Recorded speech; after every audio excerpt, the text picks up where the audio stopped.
The Manchester United tried to sign Antoine Semenyo in the summer. Of course, we didn't. We ended up signing Bryan Mbeumo instead. Not exactly upset about that. But Semenyo's being talked about once again now that David Ornstein has revealed a release clause that is going to be available from Bournemouth in January. There's a few questions I've seen United fans asking, and I want to speak about them with you now and discuss Semenyo and January. So let's have a quick chat. When it comes to January, market opportunities will exist. I did a video last week speaking about João Gomez, all right, because reports started to emerge. Now, David Ornstein's confirmed about a release clause with Semenyo, and while United probably have bigger priorities than signing a player like Semenyo, there's a full story to this because we wanted him in the summer. What's changed since? I'll speak about that and whether or not you think it would be the right use of money. As always, let me know in the comments. Now, can I say a big shout out to Legend London for sponsoring this video and just for partnering with United People's TV for a long time. They're having their biggest ever Black Friday sale. You can follow the link in the description. Grab some killer. Look, you've got overshirts over there. You've got t-shirts. You know what I say about the fit of these. Nice on the arms, nice on the neck. But it hides the belly if you've got a belly. Also got some cracking jeans as well. I'll show you those a little bit later in the month. But you follow the link in the description if you want to get involved. I like them. I wear their clothes regularly, man. Right, let's move on. Let's speak about Semenyo. Because Semenyo, I didn't even realise they signed him from Bristol City. What a hell of a scout. But United went after Semenyo in the summer. If you didn't know, all right? The Telegraph confirmed a few weeks ago that Manchester United had a £50 million bid for Semenyo rejected by Bournemouth, as did Spurs. What happened after that was Semenyo ended up signing a new contract.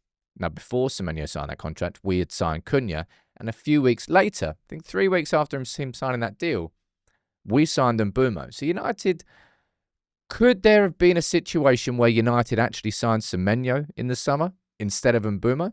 Well, absolutely. If Bournemouth accepted that offer, then that probably would have happened.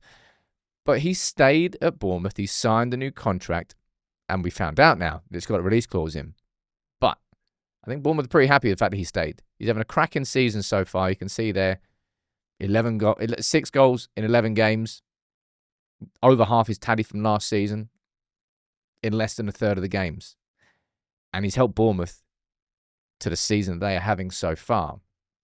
But David Ornstein's now confirmed that in signing this new contract, and as part of the agreement, a release clause was entered into it. £65 million, the exact price, coincidentally, that we paid for Cunha. Roughly, I think, how much did we pay for Mbeumo overall? Was it 70 million total, including all the add-ons? But 65 mil. And I want you to let me know what you think about the idea of whether or not United will be interested in signing Semenyo. You know what I would say? If Semenyo stays at Bournemouth in January and no club comes in for him at this price, wouldn't be surprised to see United go after him in the summer. But in terms of January, this is kind of where I sit on this, because I can see the discourse and the conversation going around. I think there's kind of three different points I want to raise. Number one, it felt like Mbeumo or Semenyo at this point in time for United, both falling into the Premier League proven, experienced, high-quality players playing outside of top 6 clubs, traditional top 6 clubs, who probably in the right environment can go on to become world-class players. I think Mbeumo and Semenyo shared a lot of similarities with that. And the development of Semenyo this season, while staying at Bournemouth, is kind of testament to that. I think Mbeumo's improved, but Semenyo's shown his... But I don't think there's room for United right now to bring Semenyo in January. I don't know whether that would be the best use of money. In the same way, right? During the summer, when we were signing Šeško, did I think Šeško was a bad signing? No. Do I think that United may have been a better overall team this season if we'd invested that money into midfield instead of signing a striker after signing Cunha and Mbeumo? That was something I felt at the time. Let's find out across the course of the season. But if United are going to spend big, and I don't even know if United will spend that big in January, because I don't think the players that we want to be available will be available. And I'll do a little separate video on that. But I just can't see us spending 65 mil on a winger when we've just spent 200 mil on our attack when the midfield needs a complete overhaul, and you could probably sign defenders first as well.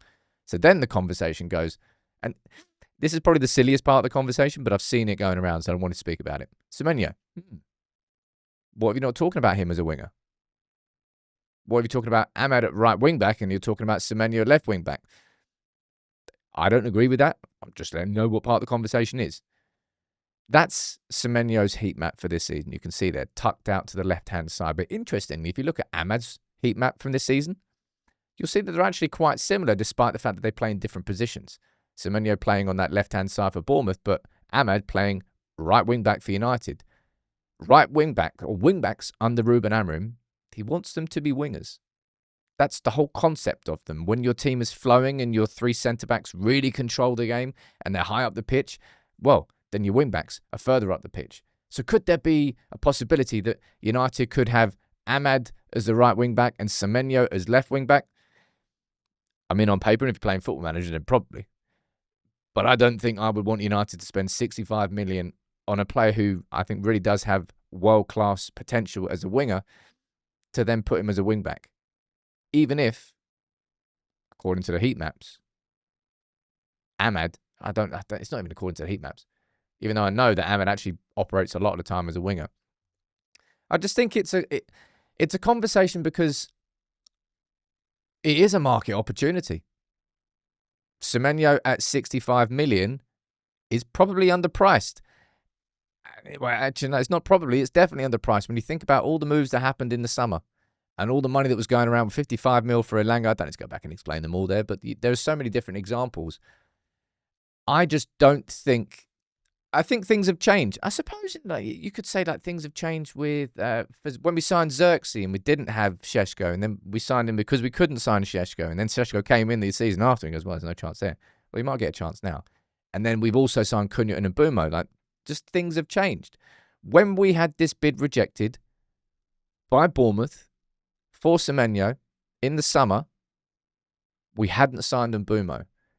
So I don't think there's as much of a necessity now for United to go after it. Even if it is a market opportunity at that value, at that price, I don't think that would be the best use of cash for United. So I don't see us going in for him in January. And what's interesting as well, actually, is this 65 mil goes down in the summer. Might be 60 mil. Sod knows. What club do I think would probably be best place to take advantage of it? I don't actually know off the top of my head. Spurs, maybe? Could they go back in for him, seeing as they had a 50 mil bid rejected in the summer? You can let me know what you think about, like, Semenyo and United. Do you think that that's a story which sort of ended in the summer because they rejected the bid and we moved elsewhere? Or do you think this is something that could come back into the conversation? That's why I wanted to do this video, and that's the full story, because whether you knew it or not, United wanted Semenyo in the summer. We pivoted elsewhere. But with that release clause, does that bring us back into the conversation or not?